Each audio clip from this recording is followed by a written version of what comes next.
Speaking part 2 topic describe a public park or a garden. Chúng ta sẽ có hai sample cho chủ đề này nhé. Sample thứ nhất thì chúng ta sẽ nói về một cái garden và đây sẽ là sample của mình. So I'm going to tell you about a Japanese garden that I had a chance to visit several months ago. That was when I visited my sister who was living in an apartment complex, and in the afternoon she told me that we would go on a picnic in the garden on the premises of the building. And at first I thought that it was just like another garden that I often see in apartment buildings in my city. But when I actually saw it, I was taken aback by its size and design. Actually, it's the biggest landscaped garden I ever seen my entire life. My sister told me that it is the biggest Japanese garden, not only in Vietnam, but also in Southeast Asia. It covers a vast area of land with many sections, such as a camping site, a square for public events, and a dining area with a lot of restaurants and food stalls. And talking about its design, from the name, we can tell that it has many typical features of Japanese architecture, such as temples, pebble pathways, and red bridges. And on top of that, it also boasts a large pond of koi fish, which is really expensive. And the best part about this garden is that the entry is totally free of charge for people. So it is always full of visitors who go there to take photos or to have a weekend picnic. And I have to say that this is one of the most impressive gardens I have ever seen my entire life. Okay, sample two. I'm gonna share with you about a public park near my house where people often exercise. Actually, the park is not always a popular place among people in my neighborhood. When I first moved to this area several years ago, the park was in a really bad condition. The garden there was overgrown with weeds, while the path was full of trash. So, as you can guess, few people visited the place back then. But luckily, 1 year ago, the park was renovated by the city council in an effort to improve the urban landscape. And I have to say that the transformation was nothing short of amazing. The park has now become a lively place with a lot of green trees and flowers. The path has also been paved and tidy up, which makes it a perfect place for people to go for a run or just a leisurely walk. It's also an ideal place for a family to have a picnic at the weekend. And I have to say that this renovation is one of the most positive changes in my area for the past 2 years.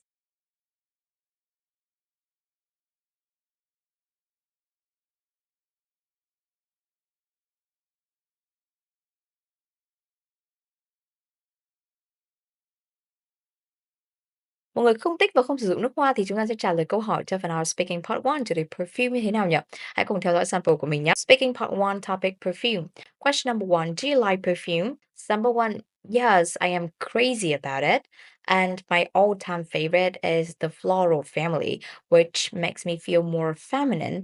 And you know what? I cannot go out without wearing my favorite perfume. Number 2. Yes, like it is an indispensable part of my life. And for me, perfume is not just a normal beauty product, it is a way for me to express myself and to feel more confident. And on top of that, if you smell good, you can leave a good impression on others. Sample three. No, I don't. I prefer natural body scent.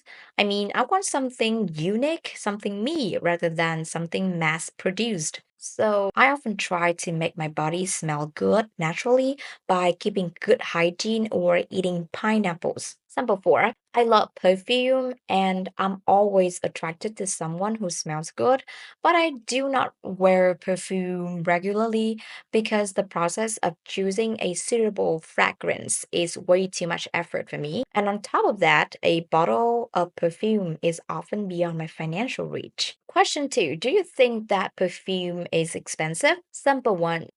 If we are talking about famous brands like Chanel or Le Labo, yeah, it is. I mean, a full-size bottle of high-end perfume may set you back around 300 bucks. So mini-sized bottles or fragrance decants are often my choice. Number two, it depends a lot on the brands we are talking about. Designer brands like Jimmy Choo's or Chanel would definitely cost you a fortune, but you can always go for cheaper local brands which also have some unique scents. Number three, I have never bought any perfume bottles, so I'm not so sure about this. But I guess, like any other consumer goods, there would be an upscale market. and budget options. Question three: what kind of perfume do you like? Sample one. As I said earlier, I like something with a floral note. It is easy to wear but can still impress others. Sample two. Well, I love unassuming and fresh fragrances.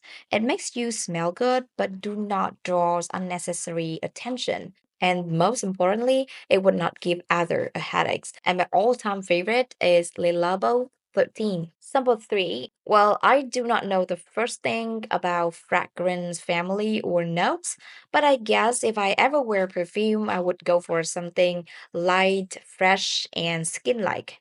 Question number 4. Do you spend a lot of money on perfume? Sample 1. Much as I love it, I have never splashed out on a perfume bottle. I often go for more affordable options.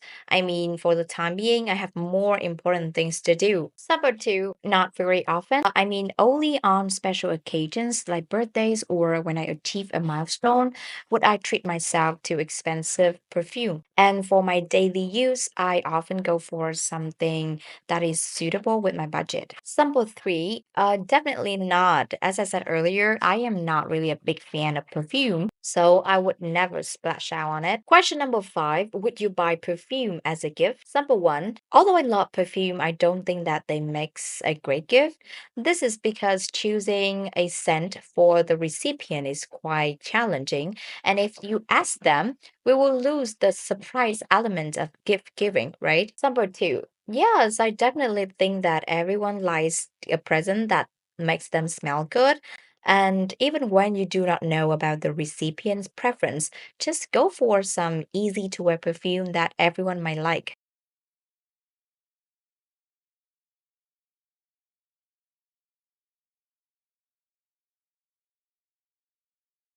Các bạn thường làm gì để xả stress và nghỉ ngơi? Hãy cùng mình trả lời câu hỏi cho topic relaxation trong phần IELTS Speaking Part 1 nhé.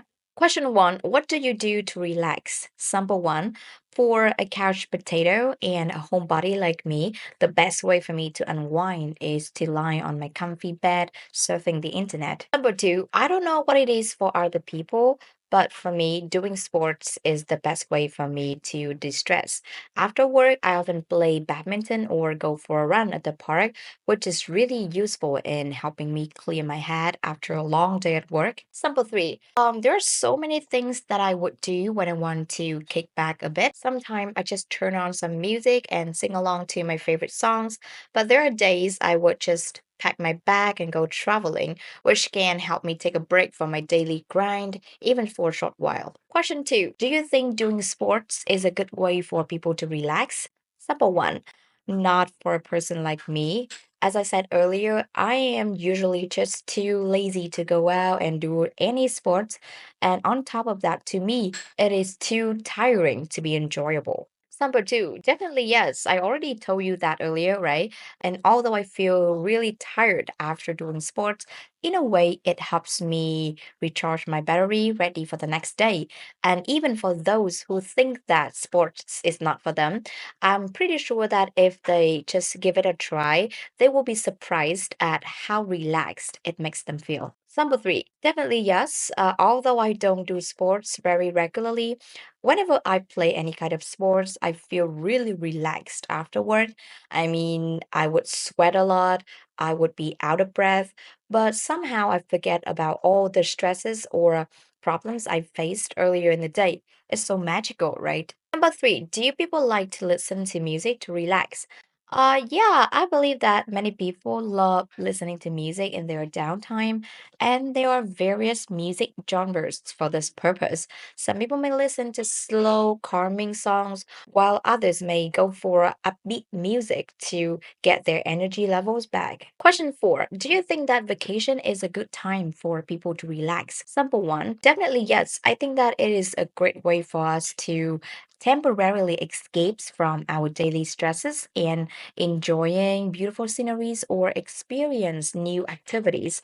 That's the reason why these days many people prefer frequent short weekend trips over occasional long holidays. Sample two. Definitely yes, as long as people plan their holiday carefully. I mean, the activities are not really fun and the scenery is less beautiful if it is boiling or rainy outside, right? Question five. What kind of places or environments that would make you feel relaxed? Sample one. For an introvert like me, it would be a place where I can enjoy some me time. I mean, spending time alone, doing whatever I want is the quickest way for me to unwind. Number two, well, let me think about it. The best place for me to get myself recharged is somewhere out in the nature. It can be in a public park or just a small garden, but spending time in these open space can really help me clear my head and recharge my battery. Sample three. Well, to me, there isn't one single place that always helps me feel comfortable and relaxed. I mean, the best environment for me is the environment that is far from the source of stress. For example, if I have a problem at work, home would be the place where I can feel better. But if I have a fight with my mom, I would go to a coffee shop or a shopping mall. Question number six. Do you think that students need more relaxing time? Sample one, definitely yes. I think that students these days are way more stressed than those in the past. They have many classes to attend, assignments to complete, and also extracurricular activities to take part in. And to me, they could really use some downtime. Number two, definitely yes. This is because our school load is really heavy. I don't know what it is for other students in other places, but here we have to study from early morning till very late at night. And this is the case even for primary students. And for high school students like us, sometimes we have to try to squeeze in some extracurricular activities to polish our application profile. So if we are talking about some rest here, yes, definitely yes, we need that.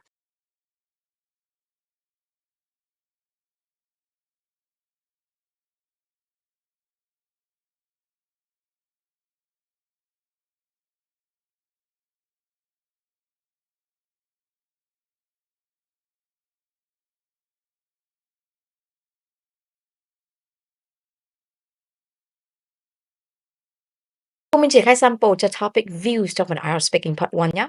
Question number one, what is the view like around the place where you live? Sample one, well, I'm living in the downtown area of Hanoi, so around my accommodations are basically apartment buildings, shop and stores, or just road full of traffic, and open spaces are really few and far between in this part of the city. Sample two, I'm living in the countryside, so there are many greeneries and open spaces around my house. I mean, I can see many rice paddy fields and rivers from the window of my bedroom, which is really relaxing, right? Example three, I'm living in the suburb of Hanoi, so I can say that there is a mix of high rises and shops and open spaces like rice paddy fields or rivers around my area. And I feel pretty lucky because I seem to have the best of both worlds. I mean, the bustling atmosphere of the city life and the chill vibe of the countryside. Question two, would you take a photo when you see a good view? Number one, definitely yes. I mean, who wouldn't? I think we all have this natural urge to capture beautiful moments when we see one, and taking photos is the easiest way for us to do so. And I'm not an exception. Number two, for the most part, yes. I mean, I always want to capture beautiful moments to like look back on them later or just to share them with my friends or family. But there are times I just enjoy the moment, immersing myself in the stunning view that I see. Number three, just occasionally because I believe that the best camera is our own eyes and I prefer living the moment. On top of that, I know that even when I take a picture, it would end up somewhere in my phone, forgotten after a while. So, what is the point of capturing them in the first place, right? Question three, have you seen an unforgettable or beautiful view or scenery? Number one, yes, many actually. I mean, I'm pretty lucky to have many chances to travel. So I have seen many such spectacular views my entire life. One time I saw the sunset from a skyscraper, and the other time I woke up to the view of the mountain from the window of my hotel room. And now, even when I close my eyes, I can still remember how beautiful and stunning they are. Sample two. Well, I have seen quite many spectacular views and sceneries in many parts of the world, but to me, they aren't exactly unforgettable. I mean, yes, I was impressed at that moment, but after a while, memories started to fade. And even when I look at the pictures I took myself, the feelings were not as strong. Question number four. Do you book rooms that have good views when you go traveling? Number one, definitely yes. That it is always my top priority. I mean, nothing feels better than waking up to the sunrise in the ocean or waking up to the view of the mountain. So even when it means I have to pay extra for that, I think that is worth every penny. Number two, much as I love to have a stunning view from my hotel room, it is often way beyond my financial reach. So my answer is no, unless I can snap up a good deal. Number three, well, to me, a good view is just something nice to have, not a necessity when booking a room. I mean, we spend most of our time outdoor, experiencing the place we are visiting, right? And we only come back to the room for a sleep. So why splashing out on a 10-minute view? To me, comfort and hygiene are more important considerations.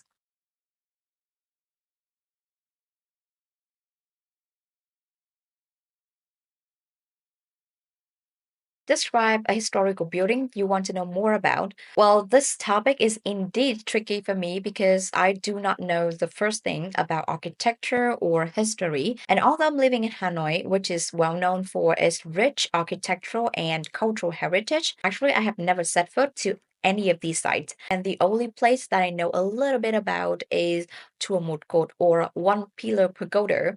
As far as I know, it was built several hundreds ago in the Li dynasty, and it was built by the king at that time to honor the Buddha. It was very special in the design because it is basically a structure built on a wooden pillar, and our government is fully aware of the importance of that place. Many conservation efforts have been carried out to maintain the pagoda, so until this day, it is still in good condition. So that's all that I know about this place. But I believe that there are many other exciting stories surrounding the construction of this pagoda. So after today, I would definitely visit the pagoda and I would go online to find more information about it as well.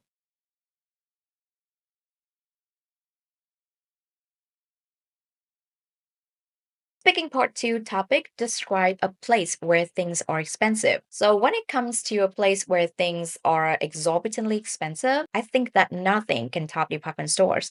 There are a few of them in Hanoi, and today I'm going to share with you my experience with Lotte department stores. I visited it the first time 2 years ago when it's opened its door to the public. At that time, it was the highest building in Hanoi. It was also the first buildings of its kind to integrate technology into the building to maximize the electricity and water efficiencies. I was really curious, so I decided to visit it.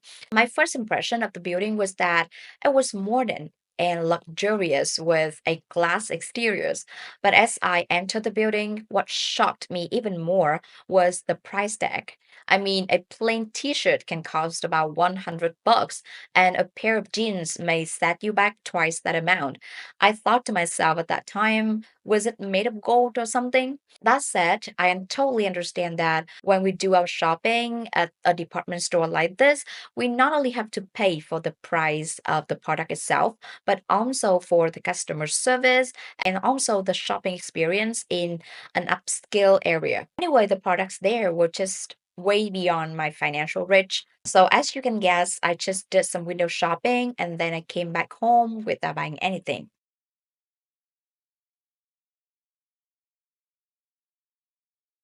Cùng nhóm đề are speaking part 2 chủ đề describe a place với mình nhé. Những đề ngày hôm nay chúng ta sẽ cùng nhóm là những đề như sau. Describe an interesting place in your country, but not many people visit.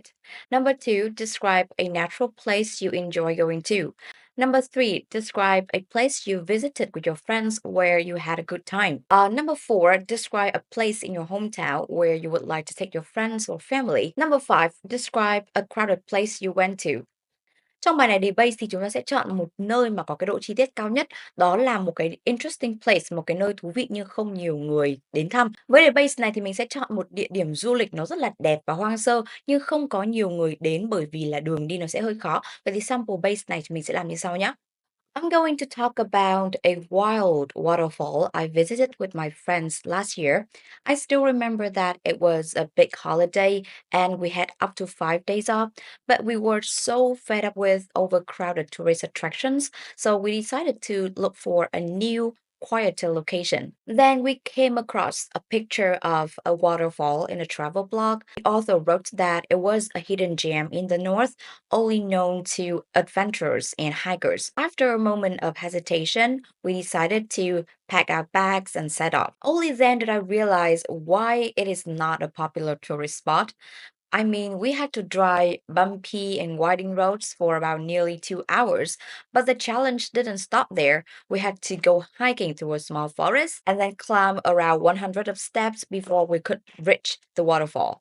I wanted to give up many times because I was like out of breath after just 20 minutes walking.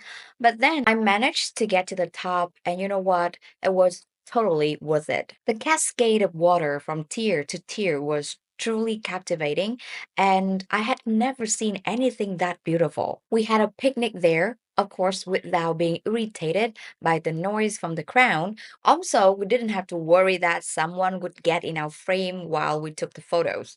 So, although the trip was a bit challenging, it was one of the best holiday I have ever had with my friends. Và từ đề base này chúng ta sẽ chuyển sang các cái đề khác và chúng ta sẽ thay đổi một chút xíu ở phần đầu để cho nó tự nhiên hơn mọi người nhé.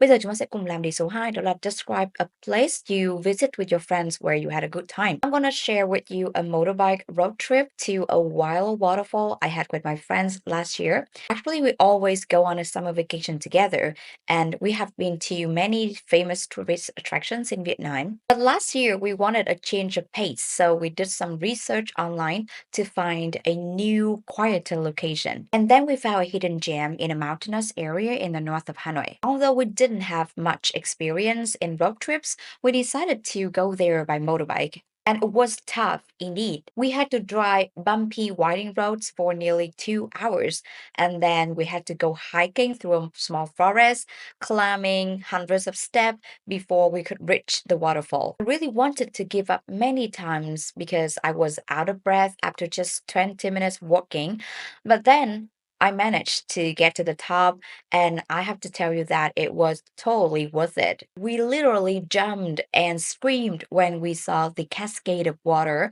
flowing from tier to tier. And you know, the best part is there was no one else there but us. Then we started to lay out the picnic blanket, enjoying the food and the scenery. We felt like we were rich people enjoying ourselves in an exclusive area. We could take as many pictures as we want without worrying that someone would get in our frame. And that is one of the best holidays I have ever had with my friends. Ok, tiếp theo chúng ta sẽ mô tả một cái nơi đông đúc nhé và chúng ta sẽ biến cái nơi vừa rồi thành một cái nơi đông đúc luôn. Và mình sẽ nói như sau nha. So when it comes to a crowded place, actually there are many things popping into my head right now, but I think that I'm going to share with you a trip to a waterfall that I had with my friends last year. It was a holiday and we wanted to look for a place to unwind.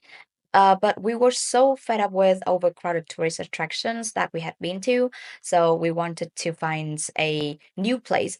And after doing some searching online, we found a travel blog about a waterfall in a province about 2 hours drive away from Hanoi.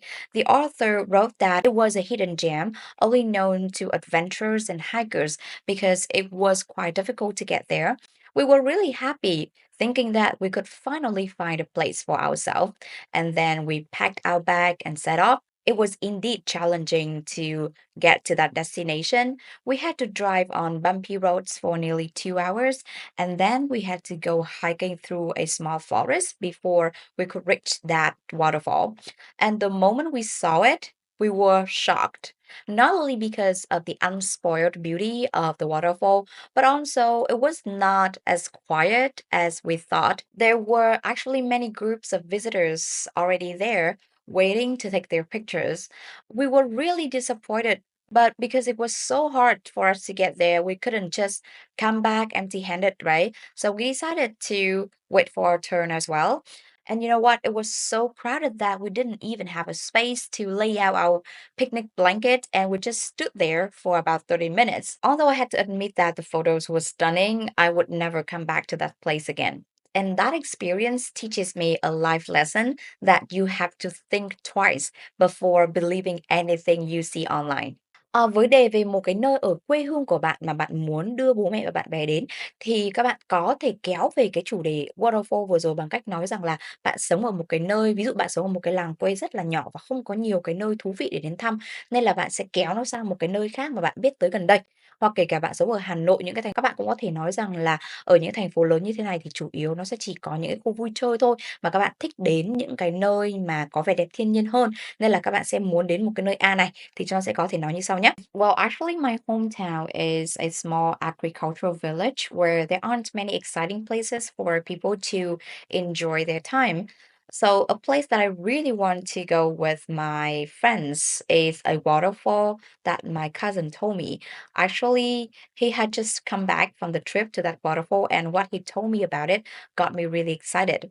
He said that he came across the picture of that waterfall by chance while he was searching for a quiet place to enjoy his summer vacation. And it caught his eyes because of the unspoiled beauty, as and it seems to him that it was located in a secluded area not many people know of. So he packed his bag and set off. And only then did he realize why it is not really popular. He had to drive bumpy and winding roads for nearly 2 hours, and then he had to go hiking through a small forest before he could reach that waterfall. But he told me that the moment he saw it, everything was just totally worth it. And that was the most beautiful thing he had ever seen with his eyes, like the cascade of emerald water flowing from tier to tier. And he showed me the pictures, and I had to say that it was indeed spectacular, even when I just look at it in a photo. So, although I don't have much experience with road trips, I still think that it would be fun if I can visit that place with my friends in the near future. Mở bài số 2 cho những bạn đang ở những cái thành phố lớn nhé. Well, although I am living in Hanoi, a metropolitan area where there are many recreational complexes or many places for people to enjoy themselves, they are just not what I want to spend my time. I mean, when it comes to traveling, I am the type of person who really love places with beautiful natural landscape. And recently, my cousin told me about a waterfall he visited, and what he told me about it really got me excited.